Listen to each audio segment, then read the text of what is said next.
Hello, welcome back to my channel, friends. So I finally decided to pick out the 22 books that I need to read for 2022.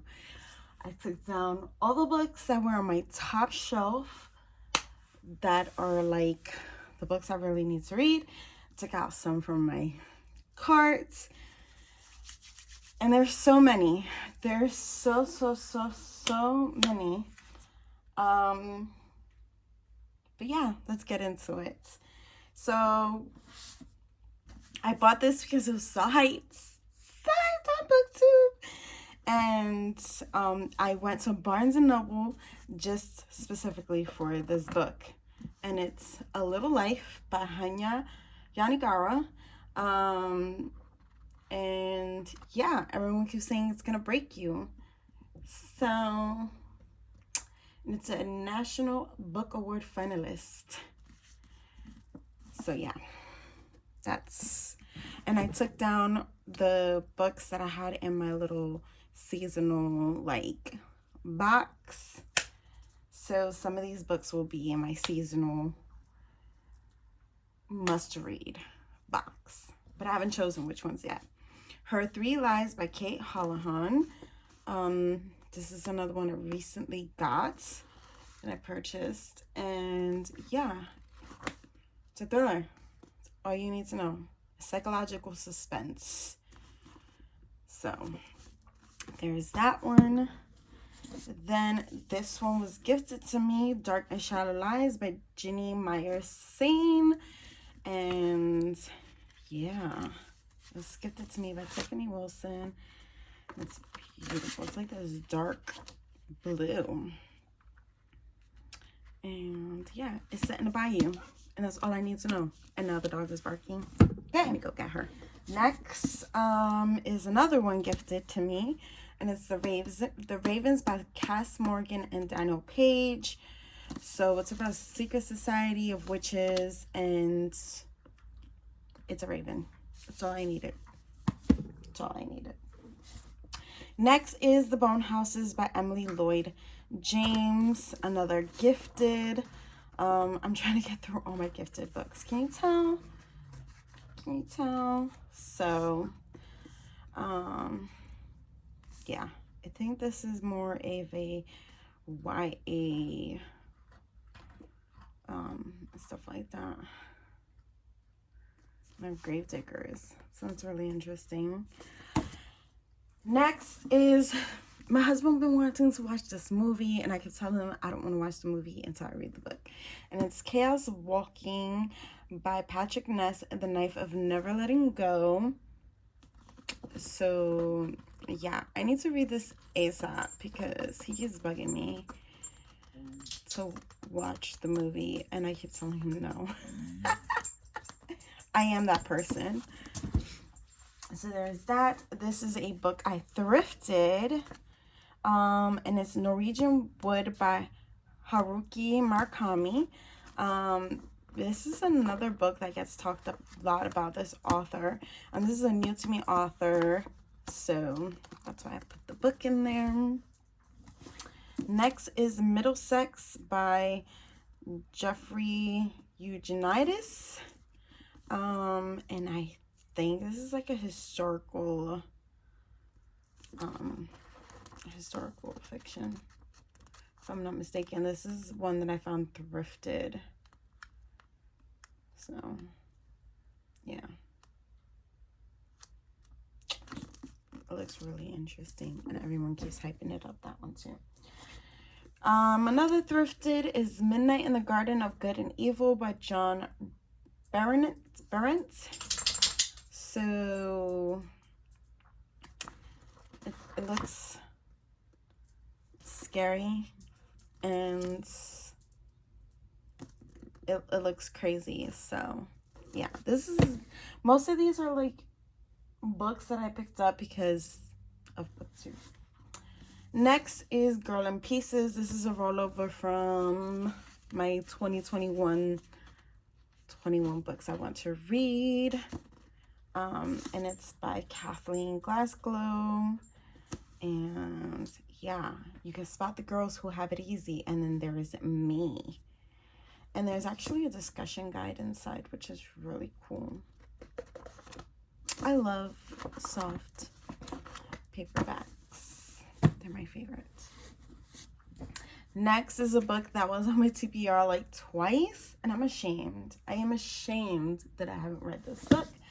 And it's The House on the Cerulean Sea by T.J. Klune, another Ruby Height book. I even tabbed it, like how much I'm supposed to read, and I never did. So yeah, we need to read that in 2022. Next is Garth Nix Angel Mage. I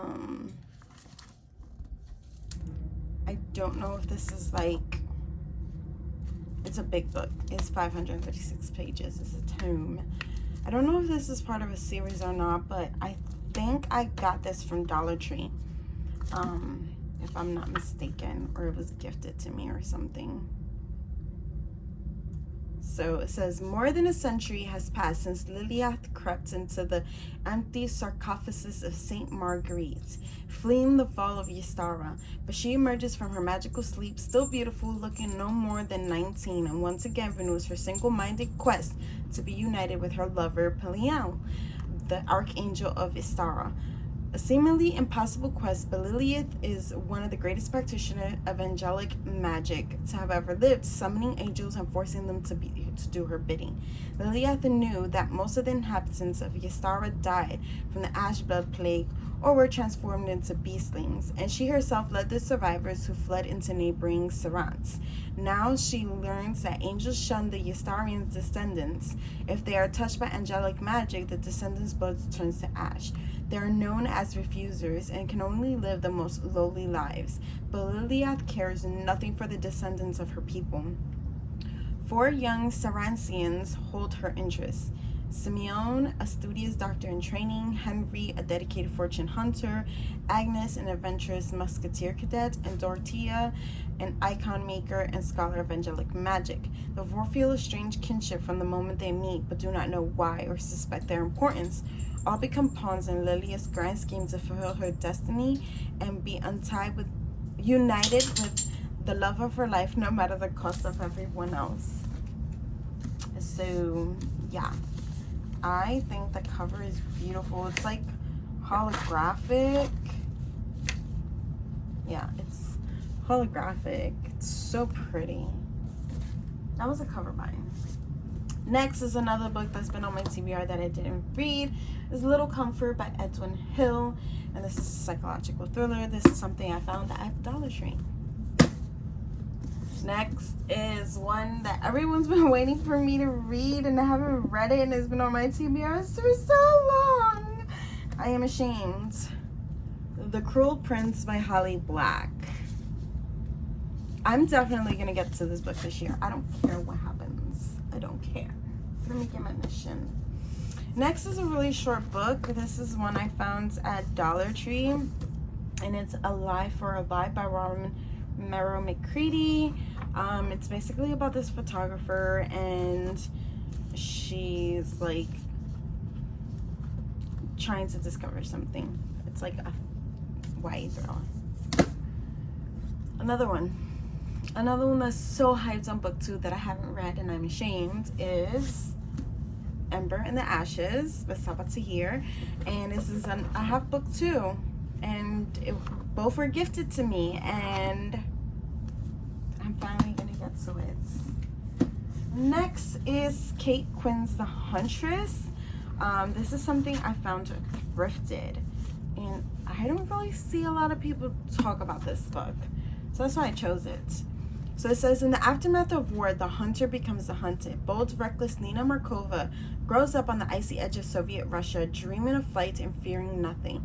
When the tide of war sweeps over her homeland, she gambles everything to join the infamous Night Witches, an all-female night bomber regiment wreaking havoc on Hitler's Eastern Front. But when she is downed behind enemy lines and thrown across the path of a lethal Nazi murderess known as the Huntress, Nina must use all her wits to survive. British war correspondent Ian Graham has witnessed the horrors of war from Omaha Beach to the Nuremberg trials. He abandons journalism after the war to become a Nazi hunter. Yet one target eludes him, the huntress. Fierce, disciplined Ian must join forces with brazen cocksure Nina, the only witness to escape the huntress alive. But a shared secret could derail their mission unless Ian and Nina force themselves to confront it. 17-year-old Jordan McBride grows up in post-World War II Boston, determined despite family opposition to become a photographer. At first delighted when her long-widowed father brings home a fiancé, Jordan grows increasingly disquieted by the soft-spoken German widow who seems to be hiding something. Armed only with her camera and her wits, Jordan delves into her new stepmother's past and slowly realizes there are mysteries buried deep in her family, but Jordan's search for the truth may threaten all she holds dear. Oof! Yes. Next is another one that I feel like everyone's been reading all these books and I'm like trailing behind, but it's okay. And it's City of Brass by S.A. Chakrabarty. Yeah, this is another chunker. It's 300, well, no, it's a glossary.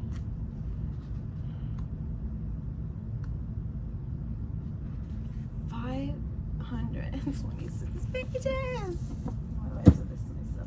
Next is a book that I won. It's an arc that I definitely want to read, and it's The Infinity Courts by Akemi Don Bowman. And it says, Nami Mayamato is certain her life is just beginning. She has a great family, just graduated high school, and is on her way to a party where her entire class is waiting for her, including, most importantly, the boy she's been in love with for years.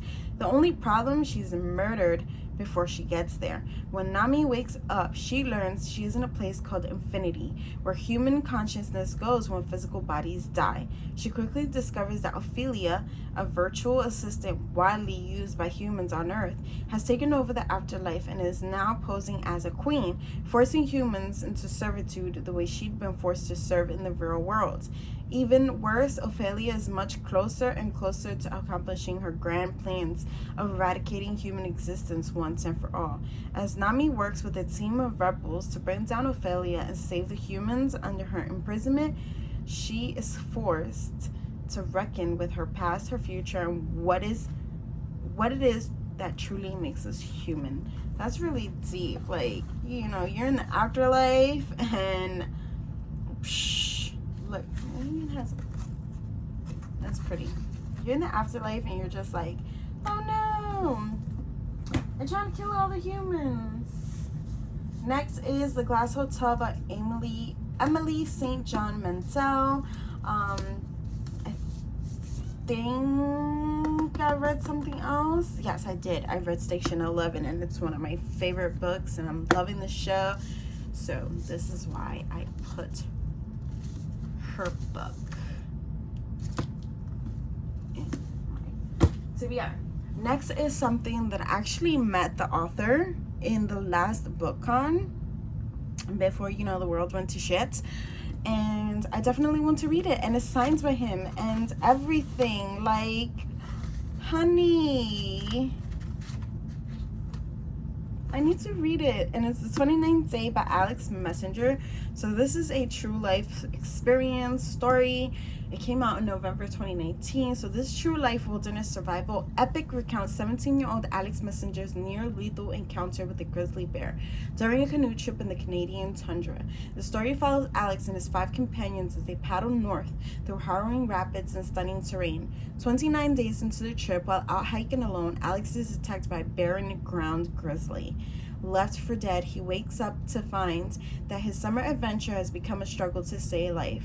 Over the next hours and days, Alex and his companions tend to his wounds and use their resilience, ingenuity, and dogged perseverance to reach help at a remote village 1,000 miles north of the U.S.-Canadian border. The 29th Day is a coming-of-age story like no other, filled with inspiring sub-Arctic landscapes, thrilling ravine paddling, and a trial by fire of the human spirit. And he even there's like pictures in the book,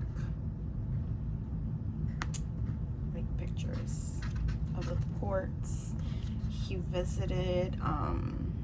and stuff like that, and I got to chat with him. So I definitely need to read this book. Like, there's no ifs and buts about it. Like, I'm tired of putting it off. I'm tired of not having time. I'm gonna make time for this book. I don't care what happens. Trust me. Next is a gifted book. I have The Secret History and I have The Goldfinch by Donna Tartt. Both need to be read in 2021, but this was 2020.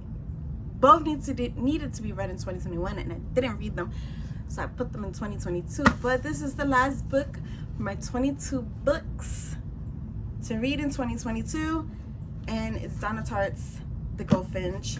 I've heard mixed things. I mean, I think The Secret History is higher than this one, but I want to read this one and then read The Secret History. But yeah, this is about the extraordinary story of a boy, his mother, and a life-changing work of art. Theo Decker, a 13-year-old New Yorker, miraculously survives an accident that kills his mother. Abandoned by his father, Theo is taken by a wealthy Park Avenue family. He's bewildered by his strange new home and tormented by his longing for his mother. Clinging to the one thing that reminds him of her, a small, mysteriously captivating painting that has come into his possession. As an adult, Theo moves easily between the antique stores where he works, the drawing rooms of the rich, and the underworld of art. He's alienated, unmoored, and in love, and drawn inexorably by the power of that painting into a narrowing, dangerous circle. So, yeah. So, I'm not even going to hold up the stack. I'm not going to hold up the stack because it's a big stack, and I'm not going to hurt my hands. So that's it. That's 22 books that I need to read for 2022. Let me know down in the comments down below which of these books I really need to like just to the top of my TBR. So don't forget to hit like, subscribe, and I'll see you on the flip side. Peace.